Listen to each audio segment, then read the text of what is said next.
भगवान पिता रात्रि शरोत्फुल्ल मल्लिका वीक्षरंतुम मनश्चक्रे योग मायाम उपाश्रितः।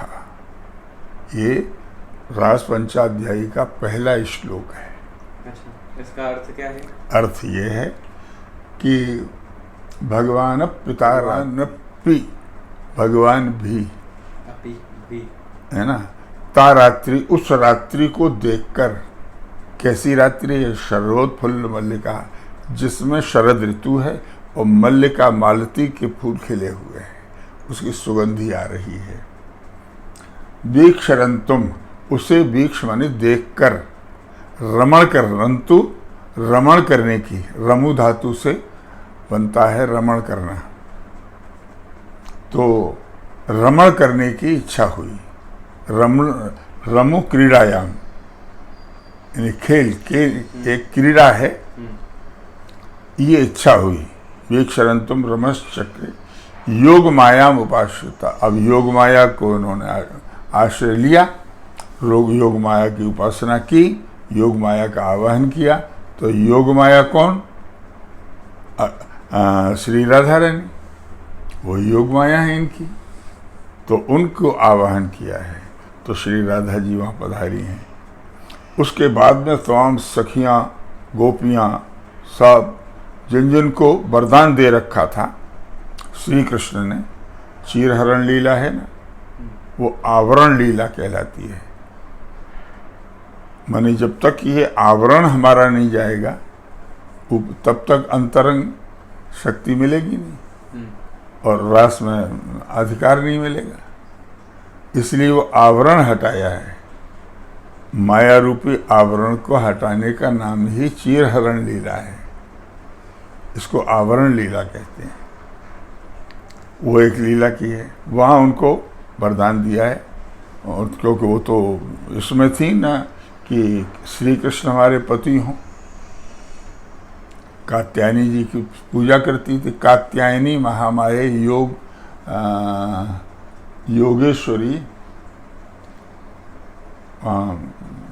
श्लोक है, विस्मरण हो जाता है कभी कभी।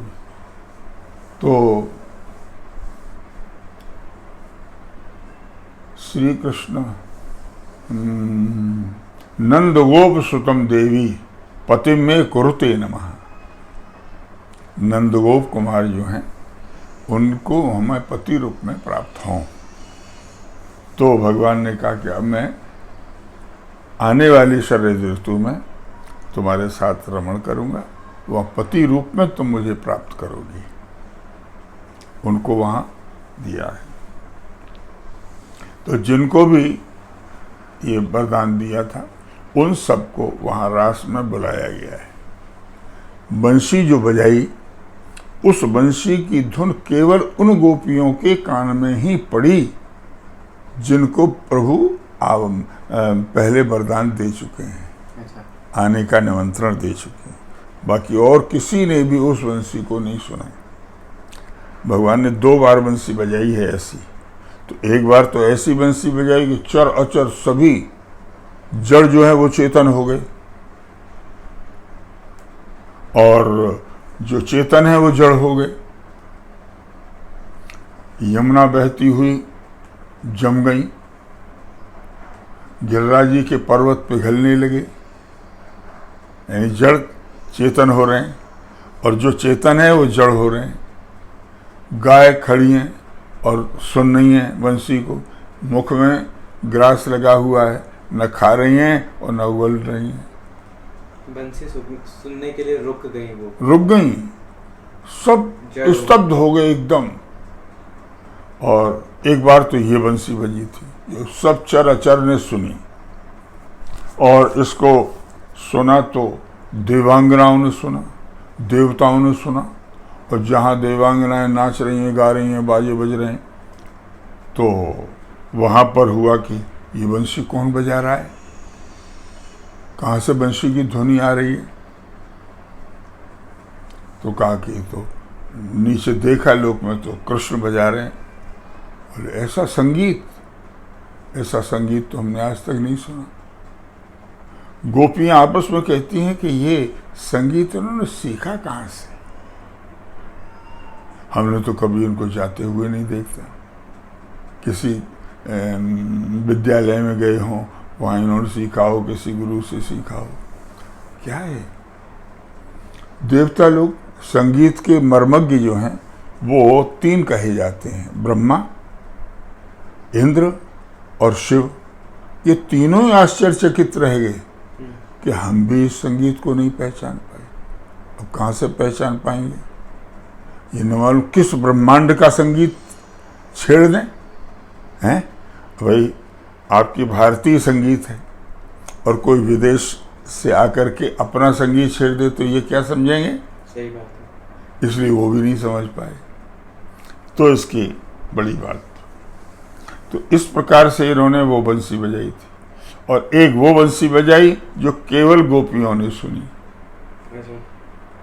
और वो गोपियां जैसे ही कान में बंसी की धुन हुई और वो अपना जो कार्य कर रही थी वो सब छोड़ा। जैसे श्रृंगार कर रही हैं तो लहंगा पहनना चाहिए, ओढ़नी ओढ़नी चाहिए, तो क्या हुआ? लहंगे को तो ओढ़ लिया और ओढ़नी को नीचे बांध दिया। ये अवस्था हो गई। यानी उन्हें होश ही नहीं। एक आंख में काजल लगाया है, दूसरे में नहीं लगा पाई। हलवा सीरा बना रही हैं, चम्मच हाथ में लेकर के चल दी, कढ़ाई उसी पे छोड़ दी। घर में लीप पोत कर रही हैं, वो सब अपना श्रृंगार कर रही हैं, वो सब उल्टा पुल्टा। मतलब कुछ होश ही नहीं है, दौड़ी चली जा रही हैं। ये बंसी की धुन कहाँ से आ रही है, कहाँ से आ रही है? चलो एक दूसरी पूछती है, कहाँ से बंसी बज रही है, कहाँ है ये? चली जा रही हैं। उनको घर वाले रोक रहे हैं, कहाँ भाग रही हो, कहाँ भाग रही हो? हैं?